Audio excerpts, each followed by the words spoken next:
Polisi ye Bulenga ng'edduumirwa Omusirikale ekutte omukazi akidde bba n'amutema omukono ne gugwa wali nga bino bibadde mu kiro ekikeeseza olunaku olwaleero ku kyalo Nakuwadde ekisangibwa mu ggombolola ya Myuka Wakiso mu disitulikiti ey'e Wakiso. Akwatiddwa Nnaalongo Nambowa Annette ng'ono yakakanye ku bba Ssaalongo Sergeant Kawuki Stephen omukuumi wa minisita omubeezi ow'ebyokwerinda Jacob Oboth n'amutema n'oluvannyuma ejjambiya n'agisula mu kabuyonjo. Mukono akuma wa minisita Oboth. Nnaalongo Nakawuki okukwatibwa kiddiridde abatuuze okuwulira endulu ebadde eva mu maka g'abafumbo bano ng'olutuuseyo abategeezezza nga bwe waliwo omutemu abayingiridde n'atema bba n'oluvannyuma n'asuula ejjambiya mu kabuyonjo. Tugenza okulaba nti mu kitundu muguddemu nnabe era kituyisiza bubinyonyo tetumanyi Nakuwadde ki ekigenda mu maaso kubanga waba wawona kino ogenda okuba nga tewazuusewo. Bwe tutuukiddeyo mu kiro tusanze Ssaalongo addusiddwa mu ddwaliro okufuna obujjanjabi nga bwe twogeddeko ne Nnaalongo atunnyonnyodde engeri y'omutemu gye yabayingiriddemu. Tubadde twebase ffenna kati nze ngenza owulira Ssaalongo aleekaana kati nensituka sipiidi nga omanyi omuntu wabadde mu tulo ngenza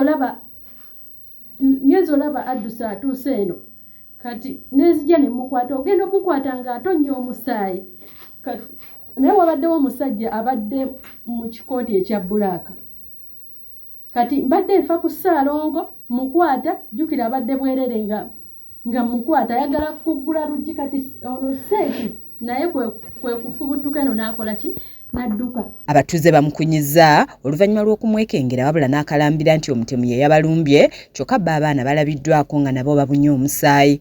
Ssaalongo aleekaana musanze agudde wano. Ekijja abatuuze enviiri ku mutwe ye Nnaalongo okusigala awaka olwo omwana omukulu n'agendera ku kitaawe amujjanjabe nga ye asigadde anoonya akasawo omubadde ssente bba z'abadde yamuteresezza.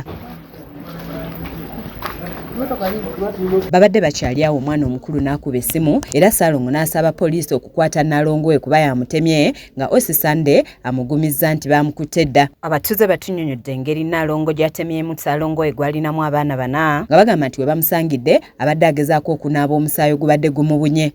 Bamugambyeko nti tobaawo kyokola n'agamba nze ndikunaabako omusaayi. Kiraga omukyala ayinza okuba yatemyeko omukono gw'omusajja gwe amazima naye nange kimpeddeko amazima kimpeddeko ng'omukulembeze ku kitundu naye nvumirira ekintu nga kino ekiri ku kyalo nkivumirira ddala bannange kivumirira ddala abantu be Nakuwadde kino ekikolwa kibi nnyo nnyo nnyo nnyo nno ddala kikola kibi nnyo nnyo nnyo. Oluvannyuma n'abasirikale okuva e Wakiso abakulembeddwamu DPC Katulamu bazze ne batandika okwekebejja ekifo kyonna nga mu kisenge gye basanze ekitundu ky'omukono gwa Ssaalongo ekibadde wansi w'ekitanda nga n'abaana bagiddwa mu buliri nga bonna bubunye omusaayi. Tutuseeko ne mu ddwaliro e Mulago Ssaalongo gy'addusiddwa nga wakati mu maziga atutegeezezza nti Nnaalongo yamutemye nga ssente obukadde 8 ze yatunze mu ttaka lyayongere mu bizinensi ze zimutuusizza ku kino. Agamba nti yabadde mukono gye yabadde ne banne nga bakuuma mukama waabwe minisita Oboth n'abategeeza nti agenze mu maka ge Nakuwadde. Ye omwana abadde ne kitaawe mu ddwaliro alumiriza nnyina okutema kitaabwe n'oluvannyuma ejjambiya n'agitwala n'agisula mu ttooyi ng'amulaba. Agenze ku ruumu ey'okubiri wano okwesooka naye mbadde mulabe bulungi era neekanze ng'agwayo naye era olukudde muto yeekaliza. Omwogezi w'ekibinja ky'eggye lya UPDF ekisooka Major Charles Kabona atuuseeko mu maka ga Ssaalongo Kawuki enkya ya leero ng'onaategeeza nti bakola ekisoboka okujjanjaba omusirikale waabwe nga n'okunoonyereza ku Nnaalongo kutandise. Kati y'embeera poliisi omukyala emutute ate omusirikale waffe we twogera ssaawa zino bangambye mu ddwaliro Mulago tujja kugenda mu ddwaliro tulaba embeera gy'alimu ate nga poliisi egenda mu maaso n'okunoonyereza. Asabye abantu okwewala obutabanguko mu maka era bafube okwekubira enduulu eri ab'obuyinza singa baba bafunye obutakkaanya.